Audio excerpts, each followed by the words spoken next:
Olá, eu sou o Dr. Rafael Amaral de Castro, oncologista. Na aula anterior, falamos sobre o câncer de cólon. Hoje, vamos ao câncer de reto. O reto é uma parte específica do intestino grosso, logo acima do ânus. O reto tem cerca de 15 centímetros de comprimento e é dividido em superior, médio e inferior. Sua parede é fina e envolve uma estrutura chamada mesorreto, que contém vasos, nervos e linfonodos importantes. O tumor de reto é mais agressivo que o de cólon porque está perto de órgãos como bexiga, próstata nos homens ou vagina nas mulheres, e isso influencia o tratamento para preservar funções como continência e sexualidade. Na epidemiologia, cerca de 35% dos cânceres coloretais são de reto. Globalmente representa mais de 700 mil casos por ano. No Brasil, dos 44 mil casos coloretais anuais, uns 15 mil são de reto, com mortalidade similar ao cólon, mas caindo graças a tratamentos combinados. Os exames de imagem são cruciais para planejar o tratamento. A tomografia de tórax, abdômen e pelve detecta metástases distantes em pulmões ou fígado. A ressonância magnética do reto é o exame principal para avaliar a anatomia local. Ela mostra a profundidade da invasão na parede, T1 a T4. Se linfonodos estão afetados, N, a margem cirúrgica livre, CRM maior que 1 mm é boa. Veias invadidas, EMVI, e o ângulo com o ânus para decidir cirurgia. O PET-CT é usado em casos duvidosos ou para confirmar resposta ao tratamento, destacando áreas metabolicamente ativas, mas não é rotina inicial por custo. A cirurgia remove o tumor com o mesorreto inteiro, chamada excisão total do mesorreto ou TME, que reduz recorrência local para menos de 5%. Na abordagem superior, para tumores altos, fazemos ressecção anterior baixa, preservando o esfíncter em 80 a 90% dos casos, reconectando o cólon ao reto restante. Na inferior, para baixos, pode ser abdominoperineal com colostomia em 10 a 20% dos pacientes, removendo reto e ânus. Riscos incluem colostomia definitiva em casos avançados, incontinência fecal em 10 a 20% após a anastomose, incontinência urinária rara com preservação nervosa e impotência em até 50% dos homens se nervos pélvicos são afetados. Por isso, usamos técnicas nervo-espargadoras sempre que possível. A radioterapia neoadjuvante antes da cirurgia é fundamental para encolher o tumor em até 70% dos casos e facilitar uma operação que preserva o ânus e o intestino. O tratamento padrão ouro ainda é a quimiorradioterapia de longa duração, com 5 a 6 semanas de sessões diárias e quimioterapia oral como capecitabina ou infusão de 5-FU. Estudos clássicos como o alemão CAO-ARO IO94 e o europeu EORTC 22921 mostram que isso eleva a resposta patológica completa para 8 a 13% dos pacientes, preserva o esfíncter anal em 70 a 80% dos casos, reduz a recidiva local para 6 a 8% em 5 anos e alcança cura em cerca de 75% dos operados, com sobrevida global de 76% a 5 anos. É seguro e comprovado há décadas, mas agora combinamos com estratégias totais para atacar metástases precocemente, como discutem editoriais no Lancet Oncology, que equilibram controle local contra riscos sistêmicos. Existem duas formas principais de radioterapia, a de longa duração, com 5 a 6 semanas de sessões diárias e químio junto, que melhora a resposta tumoral em 15 a 20% comparada à curta, reduzindo recorrências locais e ajudando a evitar colostomia. E a de curta duração, só 5 dias com doses fortes, seguida de mais químio. Inicialmente promissora para quem quer tratamento rápido, a curta ganhou força em estudos como Rápido e Estelar, mas estudos e editoriais recentes, como no Lancet Oncology, mostram que ela aumenta recorrências locais em até 6 a 12%.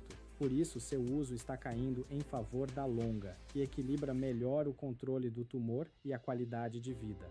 Na terapia neoadjuvante total, ou TNT, entregamos toda a químio antes da cirurgia para atacar metástases precocemente. As estratégias principais incluem: primeiro tipo de TNT, quimioterapia de indução, como no Prodigy 23, com FOLFIRINOX por 3 meses, seguido de quimiorradioterapia longa e cirurgia. elevando resposta completa para 28% e tempo livre de doença para 68% em 7 anos, com redução de 31% no risco de piora. A crítica a essa forma foi a toxicidade com esquema triplo. Segundo tipo, radioterapia curta inicial, 5 dias, seguida de químio, rapido estelar, como o Capox, 6 ciclos, ou Folfox, 9 ciclos. Reduziu falhas totais em 25% em 3 anos, e no estudo estelar, o tempo livre de doença foi de 64,5% em 3 anos, similar à longa. Nesses estudos, houve redução de metástase à distância em 20%, mas houve aumento da recidiva local, o que gerou críticas. Contudo, muito usado onde tem dificuldade de iniciar quimioterapia com rapidez, como o SUS. Terceiro, quimiorradioterapia longa inicial, seguida de quimioconsolidação, como no braço consolidação do SAO Aro 12, com 5 ciclos de Folfox ou Capox, após as 5 semanas de radiação mais 5FU e cirurgia, alcançando resposta completa de 25%, braço do SAO Aro 12, com 17% de resposta completa versus 25% na indução, além de tempo livre de doença de 74% em 3 anos. Já o estudo OPRA foca a preservação de órgão com químio intercalada à quimiorradioterapia longa ou após, evitando colostomia em 50% dos respondedores completos em 1 ano. Assim, a indução mais longa ganha força por menos metástases distantes em 10% e preservação esfincteriana em 85% a 90%, apesar de críticas em editoriais por estudos, CEL e OPRA, serem fase 2, com menos poder estatístico. Sei que o tema é complexo, inclusive para oncologistas, mas concluo essa parte assim. No estudo rápido, a atualização há 5 anos confirmou menos metástases distantes em 20% versus 26% do quimiorradioterapia padrão, mas teve recidiva local maior em 12% contra 6%, gerando críticas e perdendo adeptos. Contudo, ainda é usado em locais sem acesso rápido a químio, como o SUS, ou em pacientes com sintomas urgentes, como dor e sangramento para alívio rápido. Quimioterapia de indução mostrou bom controle local e das metástases, mas com FOLFIRINOX, 3 drogas, ficou muito tóxico. Hoje priorizamos esquemas como OPRA e CAO, apesar de serem fase 2, pela segurança comprovada, equilibrando boas taxas de controle local com a redução de metástase à distância, que considero o cerne da questão. A indução mais radioterapia de longa duração, a terceira opção, está ganhando mais adeptos, com menos metástases distantes em 10% e preservação do esfíncter em 85% a 90%, porém com mais toxicidade se usada com 3 drogas. Como discutido em revisões, a tendência é priorizar estratégias que visam melhor controle sistêmico sem sacrificar o local. Nesse sentido, como nova perspectiva, trago o estudo Prospect da ASCO 2023, que testou quimioseletiva com Folfox por 6 ciclos sem radioterapia inicial, se boa resposta versus quimiorradioterapia longa. Tempo livre de doença similar a 5 anos em 81% contra 79%, com 93% preservando esfíncter e menos efeitos graves em 42% versus 64%, abrindo porta para evitar radiação em 80% dos bons respondedores e priorizar qualidade de vida sem perder eficácia. Para tumores com instabilidade de microsatélites no reto, que são raros em cerca de 5% dos casos, estudos experimentais, mas promissores como o de dostarlimab, ainda só aprovado para endométrio no Brasil, mostram imunoterapia sozinha, levando a resposta clínica completa em quase 100% dos selecionados, permitindo watch and wait sem cirurgia.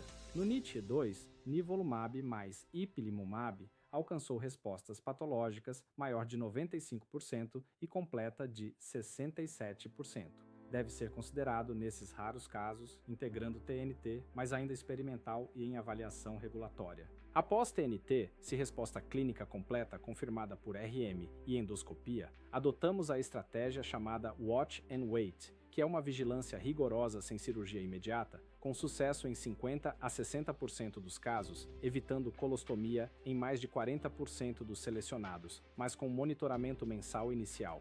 Esses avanços preservam qualidade de vida. Continência em 80%, função sexual em 60% a 70% com técnicas modernas. Contudo, esses esquemas são bem polêmicos e uma decisão multiprofissional e com o paciente deve ser adotada em todos os casos. Na adjuvância, após cirurgia, químio, por 4 meses em casos de alto risco, como falamos no cólon. Seu uso ainda é polêmico após neoadjuvância, e vários protocolos de respostas são usados para ver o quanto de tumor sobrou e se fará mais quimioterapia após a cirurgia. Geralmente, após decaimento grande, resposta maior, a quimioterapia adjuvante não é utilizada, em especial quando não havia linfonodo comprometido antes da cirurgia.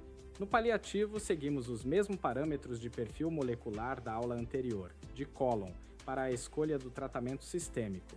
A diferença essencial é nos casos sintomáticos em que pode usar radioterapia para controle local, geralmente de curta duração, ou cirurgia derivativa antes do início do tratamento sistêmico. Outra questão são os casos em que há pouca metástase e se deseja fazer cirurgia curativa, mas precisa de quimioterapia de indução ou conversão, contudo, paciente sintomático. E aí, surgem várias perguntas. Fazer cirurgia dos 2 sítios concomitantes? São cirurgias grandes, geralmente envolvendo um órgão vital e outra no reto. Um pós-operatório extremamente complicado. Outra pergunta: fazer um controle local seguido de cirurgia e depois quimioterapia, inverter, são questões complexas e polêmicas. Temas que geram discussões, verdadeiras maçãs de ouro de Eris, que devem ser discutidas em equipes multidisciplinares. Assim, deixo o convite para acessar a área restrita para podermos aprofundarmos mais neste tema fascinante. Obrigado por assistir. Para mais conteúdos atualizados, acesse o novo em Oncologia. Acesse a NeoAccess em www.neoaccess.med.br. Revise o vídeo de cólon e aguarde o de canal anal. Cuide-se e consulte seu médico. Até a próxima.